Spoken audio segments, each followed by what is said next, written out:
The Malla dynasty was a ruling dynasty of Nepal c. 1201–1769. It was during their reign that the people living in and around the Kathmandu Valley began to be called Newars. The Mallas were the ruling clan of the Malla Mahajanapada. They have claimed Kshatriya status themselves. The Mallas had been forced out of India and their name can be found in the Mahabharata and in Buddhist literature. The first of the Malla kings came to power in Kathmandu Valley around 1200. The Malla period was a golden one that stretched over 600 years, though it was peppered with fighting over the valuable trade routes to Tibet. History Early Malla period beginning in the early 12th century, leading notables in Nepal began to appear with names ending in the term Malla indicating a person of great strength and power. Malla was the first king to be so called, and the practice of adopting such a name was followed regularly by rulers in Nepal until the 18th century. This long Malla period witnessed the continued importance of the Kathmandu Valley as a political, cultural, and economic center of Nepal. Other areas also began to emerge as significant centers in their own right, increasingly connected to the Kathmandu Valley. The time of the earlier Malla kings was not one of consolidation but was instead a period of upheaval in and around Nepal. In the 12th century, Muslim Turks set up a powerful kingdom in India at Delhi, and in the 13th century they expanded their control over most of northern India. During this process, all of the regional kingdoms in India underwent a major reshuffling and considerable fighting before they eventually fell under Delhi's control. This process resulted in an increasing militarization of Nepal's neighbors and sections of Nepal as well. For example, in western Nepal, around Ullu in the Jumla Valley, an alternative seat of political and military power grew up around a separate dynasty of Mallas, who reigned until the 14th century. These Khasa kings expanded into parts of western Tibet and sent raiding expeditions into the Kathmandu Valley between 1275 and 1335. In 1312 the Khasa king, Ripamalla, visited Lumbini and had his own inscription carved on Ashoka's pillar. He then entered the Kathmandu Valley to worship publicly at Matsundranath, Pasupatinath, and Swayambhunath. These acts were all public announcements of his overlordship in Nepal and signified the temporary breakdown of royal power within the valley. The first Malla rulers had to cope with several disasters. In 1255, one-third of the population of Kathmandu were killed when the valley suffered an earthquake with the epicenter right below the city.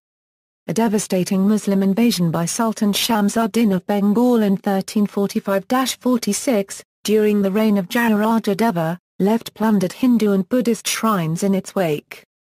The invasion however did not leave a lasting cultural effect. In India the damage was more widespread and many Hindus were driven into the hills and mountains of Nepal, where they established small Rajput principalities. In fact, none of the existing buildings in the valley proper dates from before this raid. He is said to have destroyed the Lichkavi palaces of Managraya and Kailashkita. He also damaged all the temples in the Kathmandu Valley except the Shanghu-Narayan temple, which he could not locate as it lies some hills away from Kathmandu. He returned after 3 days of looting and burning. Apart from this, the earlier Malla years were largely stable. During the reign of Jayabhayamd of Malla in 1260, the 80 artisans were sent to Tibet. Among them was Aranigo, who later rose to become a high-ranking official in the court of the Mongol leader Kublai Khan's Yuan dynasty. Aranigo was the only person from this early Malla era whose biography is known to us in some detail, thanks to the Chinese historical records. This period reached a high point under the third Malla dynasty of Jayasthati Malla, who united the valley and codified its laws, including the caste system. The early Malla period, a time of continuing trade and the reintroduction of Nepalese coinage, saw the steady growth of the small towns that became Kathmandu, Patan, and Bajane. Royal pretenders in Patan and Bajane struggled with their main rivals, the lords of Bainpur in the east, relying on the populations of their towns as their power bases. The citizens of Bajane viewed Devoladevi as the legitimate, independent queen. The betrothal in 1354 of her granddaughter to Jayasthiti Malla, a man of obscure but apparently high birth, eventually led to the reunification of the land and a lessening of strife among the towns. By 1370 Jayasthita Malla controlled Patan, and in 1374 his forces defeated those in Bainpur and Pharping. He then took full control of the country from 1382 until 1395, reigning in Bajane as the husband of the queen and in Patan with full regal titles. His authority was not absolute because the lords of Bainpur were able to pass themselves off as kings to ambassadors of the Chinese Ming Emperor who travelled to Nepal during this time. Nevertheless, Jayasthita Malla united the entire valley and its environs under his sole rule, an accomplishment still remembered with pride by Nepalese, particularly Nawars. The first comprehensive codification of law in Nepal, based on the Dharma of ancient religious textbooks, is ascribed to Jayasthita Malla. This legendary compilation of traditions was seen as the source of legal reforms during the 19th and 20th centuries. After the death of Jayasthita Malla, his sons divided the kingdom and ruled collegially, until Jayajyoti Malla, the last surviving son, ruled on his own from 1408 to 1428. His son, Yaksha Malla, represented the high point of the Mallas as rulers of a united Nepal. Under his rule, a military raid was launched against the plains to the south, a very rare event in Nepalese history. Yaksha Malla built the Mall Chowk in 1455, which remains the oldest palace section in Bajane. The struggles among the landed aristocracy and leading town families, especially acute in Patan, were controlled during his reign. Outlying areas such as Bainpur and Pharping were semi-independent but acknowledged the leadership of the king. Nawari appeared more often as the language of choice in official documents. The royal family began to accept Manasvari, a manifestation of Shiva's consort, as their personal deity. After the death of Jayasthita Malla's grandson Yaksha Malla in 1482, the Kathmandu Valley was divided up among his sons into three kingdoms of Bhaktapur, Kathmandu and Patan. The rest of what we today call Nepal consisted of a fragmented patchwork of almost 50 independent states, stretching from Palpa and Jumla in the west to the semi-independent states of Bainpur and Pharping, most of them minting their own coins and maintaining standing armies. Most notable Malla kings of this later era were, Pratap Malla of Kauntipa, Siddhi Narasimha Malla of Lalitpur, and Bhibatendra Malla of Bhaktapur. Period of three kingdoms equals. After 1482, a crucial date in Nepalese history, the kingdom became divided.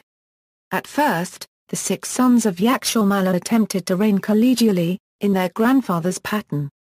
Ratnamala was the first to rebel against this system of joint rule, seizing Kathmandu in 1484 and ruling there alone until his death in 1520.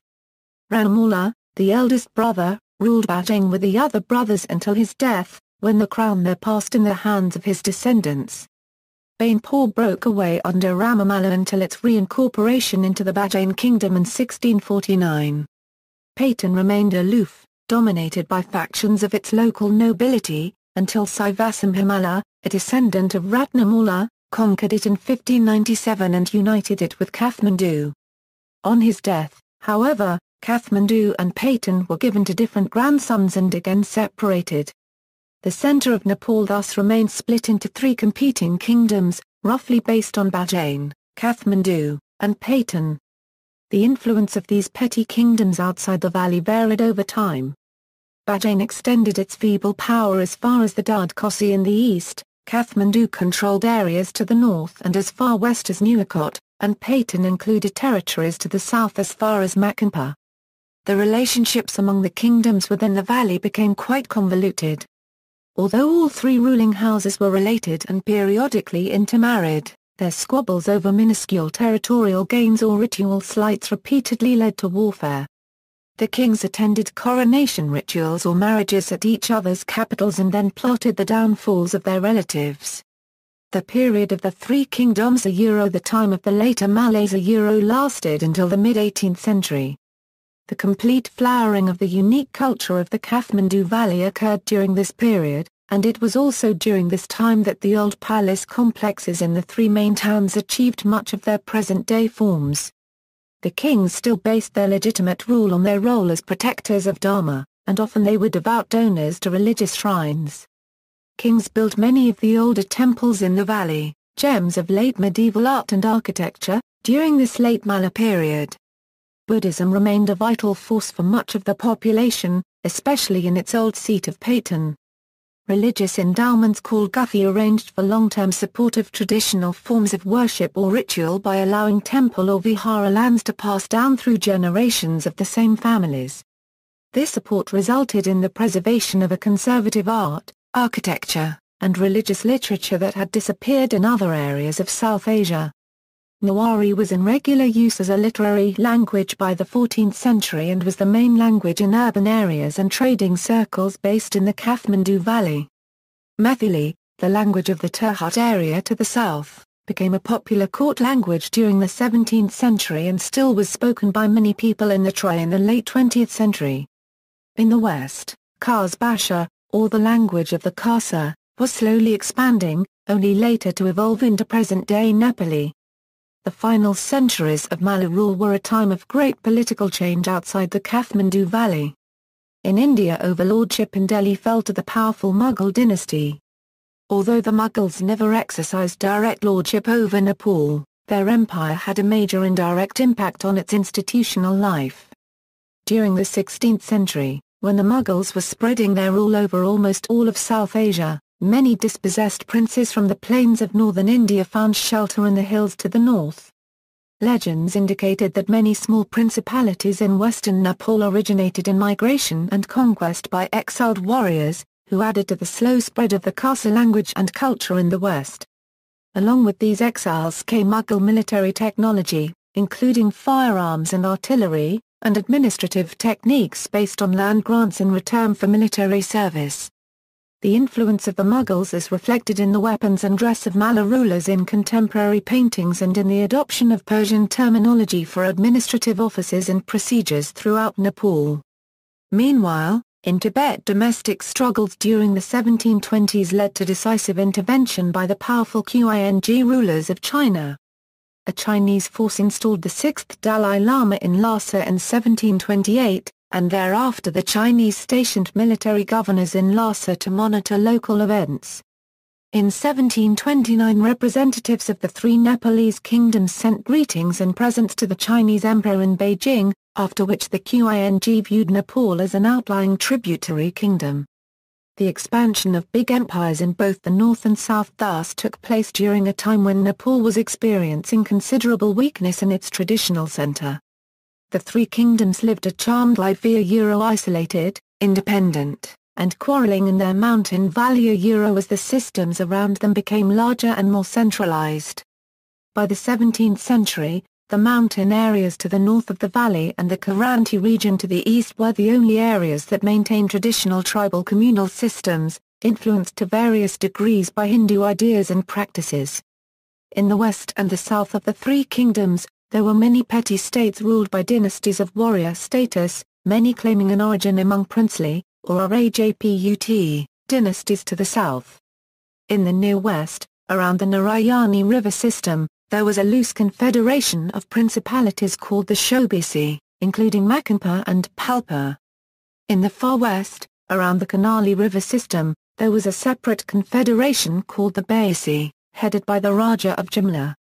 The confederations were in constant conflict, and their member states were constantly quarreling with each other. The kingdoms of Kathmandu, Patan, and Bajane periodically allied themselves with princes among these confederations. All of these small, increasingly militarized states were operating individually at a higher level of centralized organization than ever before in the hills, but they were expending their resources in an almost anarchic struggle for survival. There was an awareness of the distinct culture of the Himalayan area but no real concept of Nepal as a nation.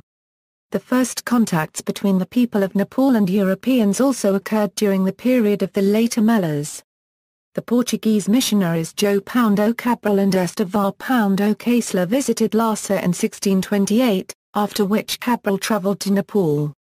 The first Capuchin mission was founded in Kathmandu in 1715. These contacts, however, affected only a minuscule number of people. Of far greater importance was the growth of British power in India, notably in Bengal to the southeast of Nepal, during the 18th century. By 1764 the British East India Company, officially a private trading corporation with its own army, had obtained from a decaying Mughal empire the right to govern all of Bengal, at that time one of the most prosperous areas in Asia. The company explored possibilities for expanding its trade authority into Nepal, Bhutan, and toward Tibet, where the Nepalese had their own trading agencies in important settlements. The increasingly powerful company was emerging as a wild card that could in theory be played by one or more of the kingdoms in Nepal during local struggles, potentially opening the entire Himalayan region to British penetration. The Malla dynasty ruled the Kathmandu Valley until Prithvi Narayan Shah of the Gorkha kingdom invaded it in 1768-69 CE with the Battle of Kirtipur. The last Malla kings were Jayaprakash Malla of Kauntipur, Tejnar Singh Malla of Lalitpur and Ranajit Malla of Bhaktapur. Legacy of Malla dynasty. The rivalry between the three kingdoms of the Kathmandu Valley found its expression not only in warfare but also in the arts and culture, which flourished in the competitive climate, quite similar to that of Renaissance Italy. The outstanding collections of exquisite temples and building in each city's Darbar square are testament to the huge amounts of money spent by rulers striving to outdo each other. The building boom was financed by trade, in everything from musk and wool to salt, Chinese silk and even yak tails. The Kathmandu Valley stood at the departure point for two separate routes into Tibet, via Bainpur to the northeast and via Rajua in the Kurong Valley near Langtang to the northwest. Traders would cross the jungle-infested trail during winter to avoid the virulent malaria and then wait in Kathmandu for the mountain passes to open later that summer. Kathmandu grew rich and its rulers converted their wealth into gilded pagodas and ornately carved royal palaces. In the mid-17th century Nepal gained the right to mint Tibet's coins using Tibetan silver, further enriching the kingdom's coffers. In Kathmandu King Pratap Malla oversaw that city's cultural highpoint with the construction of the Hanumandoka Palace, the Rani Pakari Pond and the first of several subsequent pillars that featured a statue of the king facing the protective temples of Talaju, who the Mallas had by that time adopted as their protective deity. The mid-17th century also saw a highpoint of building in Patan.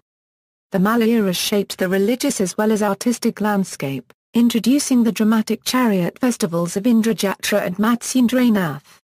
The Malla kings shored up their position by claiming to be reincarnations of the Hindu god Vishnu and establishing the cult of the Kumari, a living goddess whose role it was to bless the Mallas' rule during an annual celebration. The cosmopolitan Mallas also absorbed foreign influences. The Indian Mughal court influenced Malla dress and painting, presented the Nepalese with firearms and introduced a system of land grants for military services, a system which would have a profound effect in later years. In the early 18th century, during the reign of Pratap Malla, Capuchin missionaries passed through Nepal to Tibet, and when they returned home gave the West its first description of exotic Kathmandu. After the defeat of the Malla kings, their surviving descendants left the valley and settled in different parts of Nepal. Their descendants have been using surnames like Pradhananga and Rajawat. List of Malla rulers. See also, Battle of Kirtipur, Battle of Kathmandu, Battle of Lalitpur, Battle of Bhaktapur. Footnotes. References, Bindloss, Joe. Holden, Trent. Mayhew, Bradley Nepal. Lonely Planet. Savada, Andrea M., ed. Nepal, A Country Study. Washington, GPO for the Library of Congress. Nawar, Naresh 70 Years After. Nepali Times. Issue number 178, 1. Retrieved, 10 Dec, 2011. Pitek, Luciano Medieval History of Nepal. 2nd ed. Serie Orientale, Toma 54. Rome, Instituto Italiano per il Medio ed Estremo Orient. Regmi, Dia Medieval Nepal. Calcutta, Firma KL Mukhopadhyay. Shah, Rishikesh Ancient and Medieval Nepal. New Delhi, Manohar. ISBN 81-7304-402-3, Jing, Anning the Portraits of Kublai Khan and Chabi Bayanij, a Nepali artist at the Yuan court. Artibus Azai, Volume 54, No. 1/2, pages 40-86. External links, Country Study, Nepal.